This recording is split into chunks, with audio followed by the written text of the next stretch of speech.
అందరికీ నమస్కారం. మరి ఈ వీడియోలో మనం నిర్జల ఏకాదశిని భీమసేని ఏకాదశి అని ఎందుకు అంటారు?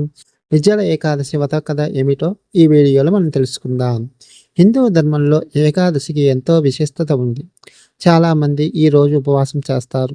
నెలలో 2 ఏకాదశులు వస్తాయి. ఒకటి శుక్లపక్షంలో, మరొకటి కృష్ణపక్షంలో వస్తాయి.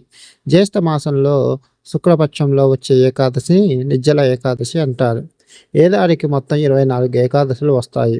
వాటిలో నిర్జల ఏకాదశి అత్యంత అతీతమైనదిగా పరిగణించబడుతుంది. మహర్షి వేదవ్యాస ప్రకారం భీమసేనుడు ఉపవాసం చేసినందున దీనిని భీమసేని ఏకాదశి అని కూడా పిలుస్తారు.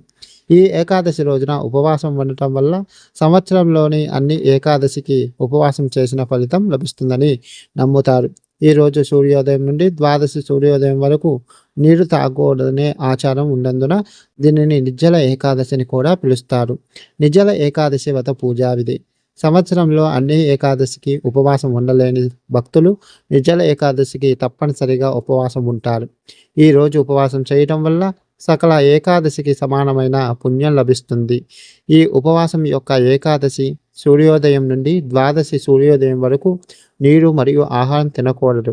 ఏకాదశి రోజున ముందుగా తెల్లవారుజామున స్నానం చేసి శ్రీ మహావిష్ణువును పూజించండి. ఆ తర్వాత దేవుణ్ణి పూజించేటప్పుడు ఓం నమో భగవతే వాసుదేవాయ అనే మంత్రాన్ని జపించండి. నిర్జల ఏకాదశి వ్రత కథ. పురాణాల ప్రకారం మహాభారతంలో శక్తివంతమైన యోధుడు భీముడు కూడా ఈ ఉపవాసాన్ని పాటించారు. నిజానికి 10,000 ఏనుగుల బలం ఉన్న భీముడికి చాలా ఆకలి ఉండేది. తన ఆకలిని అసలు తట్టుకోలేకపోయాడు. ఉపవాసం వల్ల మోక్షం లభిస్తుందని భీముడికి తెలుసు. కానీ భీముడు అంత ఉపవాసం పాటించడం సాధ్యం కాలేదు. అప్పుడు శ్రీకృష్ణుని ఆదేశానుసారం భీముడు ఏకైక నిర్జల ఏకాదశి ఉపవాసాన్ని పాటించాడు. ఆకలికి తట్టుకోలేక సాయంత్రం స్పృహ తప్పి పడిపోయాడు.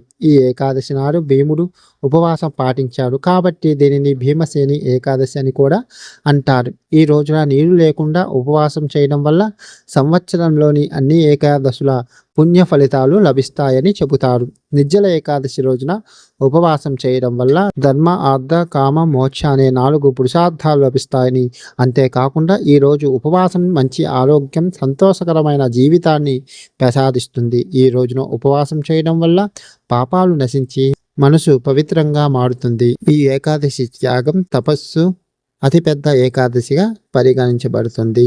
ఓం నమో భగవతే వాసుదేవాయ. ఈ వీడియో మీకు నచ్చినట్లయితే ఈ వీడియో లైక్ చేయండి, షేర్ చేయండి, మన ఛానల్ని సబ్స్క్రైబ్ చేయండి. సర్వేజన సుఖినో భవంతు.